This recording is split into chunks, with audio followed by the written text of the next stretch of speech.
दोस्तों, परिश्रम का मनुष्य के लिए वही महत्व है जो उसके लिए खाने और सोने का है। बिना परिश्रम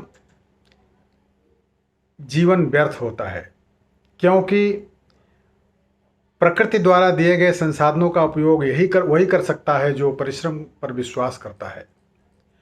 दोस्तों, क्या हम किसी की सफलता के पीछे की लगन और कठिन परिश्रम को देख पाते हैं?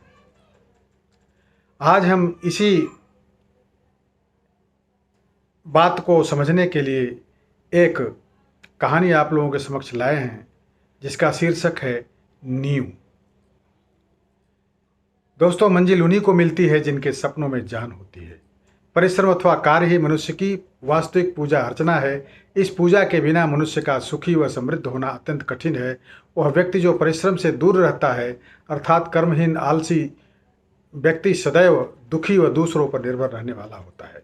परिश्रमी व्यक्ति अपने कर्म के द्वारा अपनी इच्छाओं की पूर्ति करते हैं। उन्हें जिस वस्तु की आकांक्षा होती है उसे पाने के लिए रास्ता चुनते हैं। ऐसे व्यक्ति मुश्किलों व संकटों के आने से भयभीत नहीं होते, अपितु उस संकट के निदान का हल ढूंढते हैं। अपनी कमियों के लिए वे दूसरों पर लांछन या दोषारोपण नहीं करते। तो दोस्तों, हमारी कहानी का शीर्षक है नींव।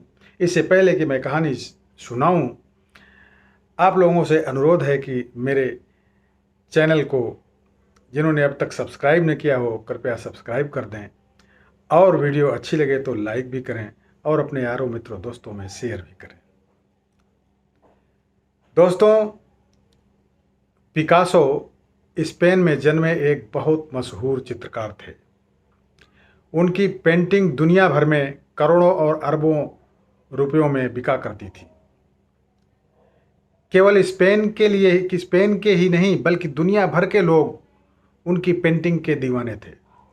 एक बार पिकासो किसी काम से कहीं जा रहे थे। रास्ते में शाम हो जाने की वजह से उन्होंने एक गांव में ही रुकने का फैसला किया।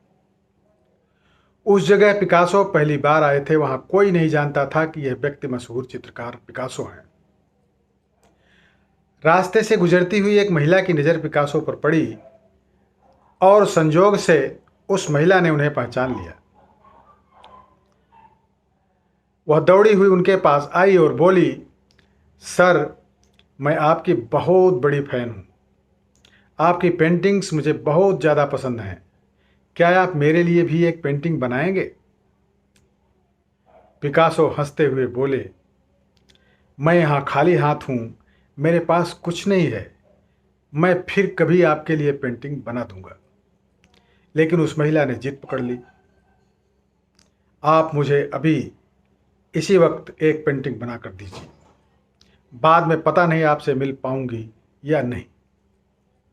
पिकासो ने जेब से एक छोटा सा कागज निकाला और अपने पेन से उस पर कुछ बनाने लगे। करीब 10 सेकंड के अंदर पिकासो ने पेंटिंग बनाई और कहा, ये लो, ये $1 मिलियन की पेंटिंग है। उस महिला को बड़ा अजीब लगा कि पिकासो ने बस 10 सेकंड में जल्दी से एक काम चलाऊ पेंटिंग बना दी और बोल रहे हैं कि $1 मिलियन की पेंटिंग है। उसे लगा कि पिकासो उसे बेवकूफ़ बना रहे हैं, परंतु उसने कुछ कहा नहीं। चुपचाप पेंटिंग ली और अपने घर आ गई। परंतु उसके मन में लगातार पिकासो के इस अजीब व्यवहार के बारे में ही विचार चल रहे थे। अगले दिन वो मार्केट गई और उस पेंटिंग की कीमत पता की। उसके आश्चर्य का ठिकाना न रहा दोस्तों, जब उसे पता चला कि वह पेंटिंग वास्तव में $1 मिलियन की थी। वह भागी भागी एक बार फिर पिकासो के पास पहुंची और बोली, सर, आपने बिल्कुल सही कहा था, ये तो सचमुच $1 मिलियन की ही पेंटिंग है।